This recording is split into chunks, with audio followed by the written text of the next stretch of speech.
অবিলম্বে জাতীয় নির্বাচনের রোডম্যাপ ঘোষণা করা উচিত বললেন গোলাম পরোয়ার। যুক্তরাষ্ট্রে হু হু করে বাড়ছে মুসলিম জনসংখ্যা, কি হতে পারে আগামী 15 বছরে।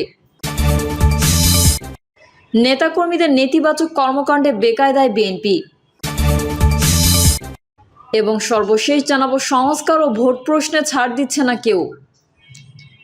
এতক্ষণ শুনছিলেন সংবাদ শিরোনাম, এবারে বিস্তারিত। তবে তার আগে অনুরোধ থাকবে আমাদের চ্যানেলটি সাবস্ক্রাইব করে বেল আইকনটি ক্লিক করুন।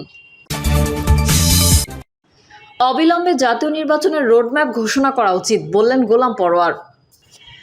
জামায়াতের সেক্রেটারি জেনারেল মিয়া গোলাম পরোয়ার বলেন, জুলাইয়ের ছাত্র জনতার অভ্যুত্থানের মধ্যে দিয়ে নতুন বাংলাদেশের যে স্বপ্ন আমরা দেখছি, সেই নতুন বাংলাদেশ বিনির্মাণের জন্য একটি অবাধ, নিরপেক্ষ ও গ্রহণযোগ্য নির্বাচন প্রয়োজন। জনগণের নির্বাচিত প্রতিনিধিদের কাছে ক্ষমতা হস্তান্তরের মধ্যে দিয়ে গণতন্ত্রের সঠিক উত্তরণ এবং সাম্য, মানবিক মর্যাদা এবং সামাজিক ন্যায় বিচারের যে মূল লক্ষ্য, সেটা অর্জনের জন্য সুষ্ঠু জাতীয় নির্বাচন প্রয়োজন। জাতীয় নির্বাচনের জন্য সব রাজনৈতিক দল একমত হয়েছে উল্লেখ করে জামায়াতের এই নেতা বলেন, অন্তত একটি সুষ্ঠু নির্বাচনের জন্য প্রয়োজনীয় সংস্কারগুলো সম্পন্ন করে অবিলম্বে একটি নির্বাচনের রোডম্যাপ ঘোষণা করা উচিত। এক্ষেত্রে নির্বাচন কমিশন ও সরকারকে নির্বাচনের বিষয়টি আরও স্পষ্ট করা প্রয়োজন।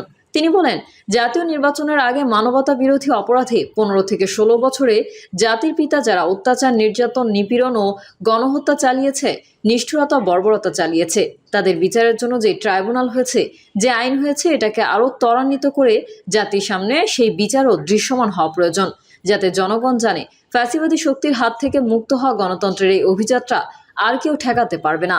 এই আস্থা অর্জনের জন্য ফ্যাসিবাদের বিরুদ্ধে বিচারের যে প্রক্রিয়া শুরু হয়েছে, তারা প্রকৃত অপরাধী যাদের বিরুদ্ধে সুনির্দিষ্ট অভিযোগে মামলা হয়েছে, তাদের বিচার কার্যক্রম সম্পন্ন করা উচিত বলে মনে করে জামায়াত।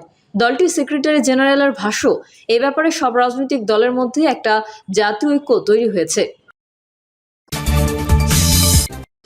যুক্তরাষ্ট্রে হু হু করে বাড়ছে মুসলিম জনসংখ্যা, কি হতে পারে আগামী 15 বছর।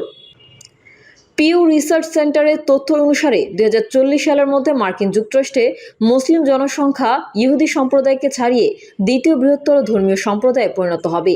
এই বৃদ্ধির মূল কারণ হল উচ্চ প্রজনন হার এবং অভিবাসন। গবেষণায় আরও জানা গিয়েছে যে 2016 সালে মার্কিন যুক্তরাষ্ট্রে আগত মুসলিম অভিবাসীর সংখ্যা রেকর্ড উচ্চতায় পৌঁছেছিল। বর্তমানে দেশটিতে 3/4 মুসলিমই হয় অভিবাসী অথবা অভিবাসীদের সন্তান। অভিবাসনের কারণে মার্কিন যুক্তরাষ্ট্রে মুসলিম জনসংখ্যা দ্রুত বৃদ্ধি পাচ্ছে। 2017 সালে আমেরিকান মুসলিম জনসংখ্যা ছিল 3.45 মিলিয়ন এবং 2050 সালের মধ্যে তা 8.1 মিলিয়নে পৌঁছাবে এবং 2050 সালের মধ্যে তা 8.1 মিলিয়নে পৌঁছাবে বলে অনুমান করা হচ্ছে।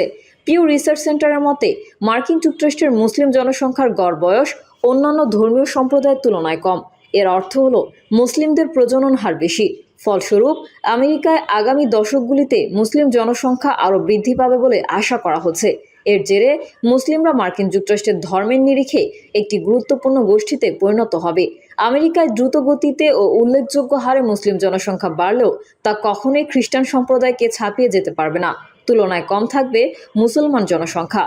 তা সত্ত্বেও ধর্মীয় কাঠামোর পরিবর্তন আমেরিকার সাংস্কৃতিক ও ধর্মীয় বৈচিত্র্যকে প্রভাবিত করতে পারে এবং এই রূপান্তর সে দেশের সামাজিক ক্ষেত্রে গভীর প্রভাব ফেলতে পারে।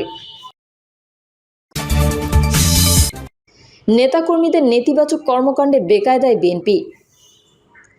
একটি ছাত্র জনতার গণ অভ্যুত্থানের মধ্যে দিয়ে রাজনৈতিক পথ পরিবর্তনের পর দুর্নীতি, দখলদারি, চাঁদাবাজি মুক্ত সুশৃঙ্খল দেশ প্রত্যাশা করেছিল প্রায় সব শ্রেণীর মানুষ। কিন্তু বিএনপির নেতাকর্মীদের একের পর এক নেতিবাচক কর্মকাণ্ডে ভোলাতে পারেনি পতিত আওয়ামী লীগের সুবিধাভোগীদের অন্যায় দুর্নীতি। অবস্থা দৃষ্টে মনে হচ্ছে সেই একই বৃত্তের ঘুরপাক খাচ্ছে দেশ।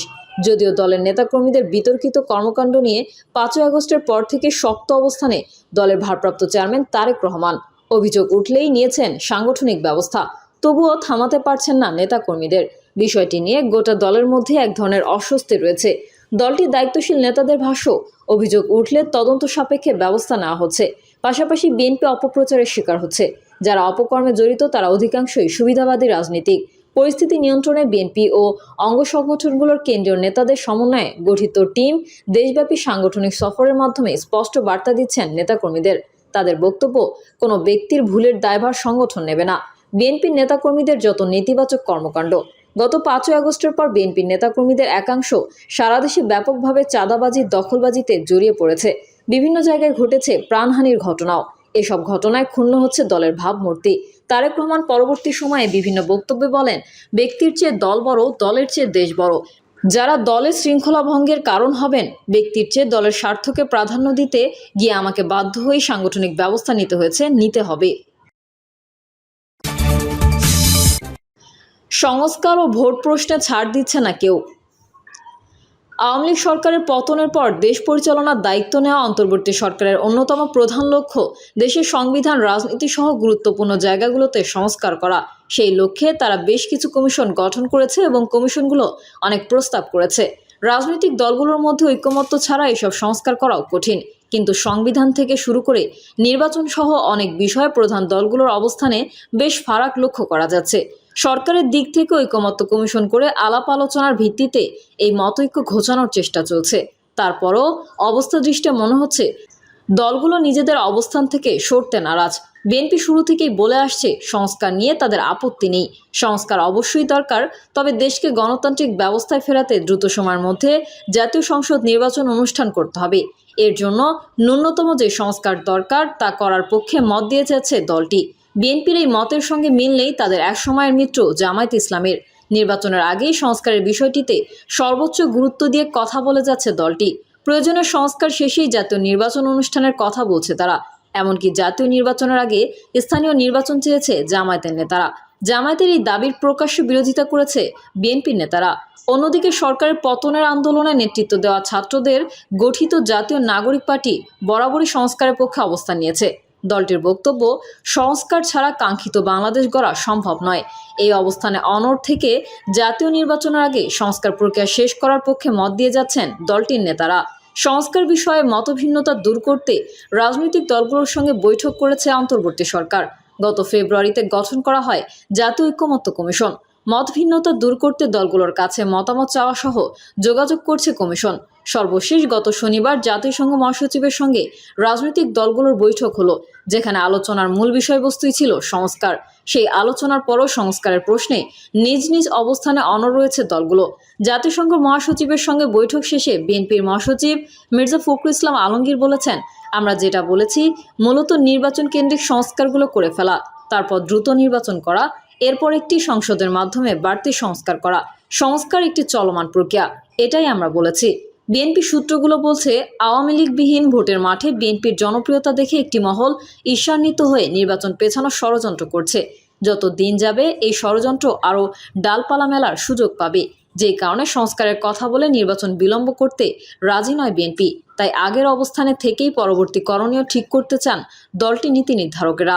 বিএনপির সঙ্গে যুগোৎপত্য আন্দোলনে থাকা দলগুলোর মধ্যেও অনেক দলই সংস্কার সংলাপকে নির্বাচন বিলম্বের কারণ মনে করছে। দলগুলোর একাধিক নেতা বলছেন, সংলাপের মাধ্যমে সময়ক্ষেপণ করা হচ্ছে, আলোচনা হচ্ছে, নির্বাচনের দাবি করা হচ্ছে, কিন্তু নির্বাচনের রোডম্যাপটা কেন দেওয়া হচ্ছে না, এমন প্রশ্ন তুলেছেন তারা। শনিবার এক ইফতার অনুষ্ঠানে বিএনপির স্থায়ী কমিটির সদস্য খন্দকার মোশাররফ হোসেন বলেন, ভোট নিয়ে ষড়যন্ত্র চলছে, যাতে নির্বাচন বিলম্ব হয় সেজন্য ওসিলা দেওয়া হচ্ছে, সংস্কার নিয়ে কথা বলা হচ্ছে। তিনি বলেন, রাষ্ট্র মেরামতের দায়িত্ব নির্বাচিত সরকারের, সেই জন্য অন্তর্বর্তী সরকারের উচিত হলো জনগণের ভোটে নির্বাচিত সরকারের কাছে ক্ষমতা হস্তান্তর করা। সংস্কারের প্রসঙ্গে এনসিপির উদ্দেশ্যে গতকাল এক অনুষ্ঠানে বিএনপির চেয়ারপারসনের উপদেষ্টা জয়নুল আবেদিন ফারুক বলেন, গণপরিষদ উপজেলা এসব বাদ দেন, নিজেদের জনপ্রিয়তা যাচাই করার জন্য গ্রামে গঞ্জে যান এবং নির্বাচনের তারিখ ঘোষিত হলে প্রার্থী দেন, সংসদে যান, সেখানেই হবে মূল সংস্কার। ভোট কেন্দ্রে সংস্কার করেন, আর যারা ভোট নেবেন তারা যেন হাসিনার মতো রাতে ভোট না করে সেই ব্যবস্থা করেন। নাগরিক ঐক্যের সভাপতি মাহমুদুর রহমান মান্না বলেন, আমরা মনে করি একটা ভালো নির্বাচন হোক। মানুষের অধিকার নিশ্চিত করতে গেলে ভোটের অধিকার নিশ্চিত করতে হবে, সেটার জন্য যতটুকু সংস্কার করা দরকার সেটুকু করা হোক। এদিকে 5টি সংস্কার কমিশনে মতামত দিয়ে যাচ্ছে জামায়াত ইসলামী। সেখানে গণপরিষদ নির্বাচনের বিষয়ে বিশেষ কোনো মতামত নেই বলে জানিয়েছেন জামায়াতের সেক্রেটারি জেনারেল মিয়া গোলাম পরোয়ার। তিনি বলেন, গণপরিষদের প্রশ্নে আমাদের কোনো মতামত নেই, মতামত অনেক রকম আসছে, কমিশনও বলছে গণপরিষদ আর জাতীয় নির্বাচন একসঙ্গে হতে পারে, আবার আলাদাও হতে পারে। গণপরিষদের প্রয়োজনীয়তা নিয়ে কথা আছে। গণপরিষদ হয় একটা নতুন দেশের সংবিধান প্রণয়নের জন্য, সংবিধান তো একটি জাতীয় সংসদেও প্রণয়ন করা যায়। এসব বিষয়ে আমরা আমাদের সুবিধা অসুবিধা উল্লেখ করে পরামর্শ দিয়েছি। এখন জাতীয় ঐকমত্য কমিশন এসব রিপোর্টের ভিত্তিতে সব দলের সঙ্গে বসবে, 1-to-1 কথা হবে, তারপর একটা চূড়ান্ত সিদ্ধান্ত হবে। দেশের বর্তমানে যে পরিস্থিতি সেটা নির্বাচনের জন্য সহায়ক নয় বলে মনে করেন জাতীয় নাগরিক পার্টির জ্যেষ্ঠ যুগ্ম আহ্বায়ক সামান্তা শারমিন। সংস্কারের প্রশ্নে বিভিন্ন দলের অবস্থান প্রসঙ্গে তিনি আজকের পত্রিকাকে বলেন, অভ্যন্তরীণ রাজনীতির জন্য এটা ভয়াবহ। প্রশাসন সহ প্রত্যেকটা জায়গায় রদবদল হয়েছে। বিএনপির অনেকেই সেখানে এসেছে। তারা যদি বিভিন্ন জায়গায় অসহযোগিতা করে তাহলে সেটা তো দেরি হবে।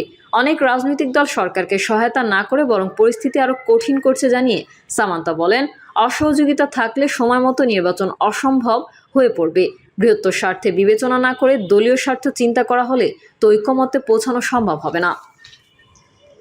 প্রিয় দর্শক, এই ছিল এখনকার সর্বশেষ সংবাদ। আপডেট সংবাদ পেতে চ্যানেলটি সাবস্ক্রাইব করে বেল আইকনটি ক্লিক করুন। কমেন্টে আপনার মতামত জানিয়ে আমাদের সাথেই থাকুন। ধন্যবাদ সবাইকে। আল্লাহ হাফেজ।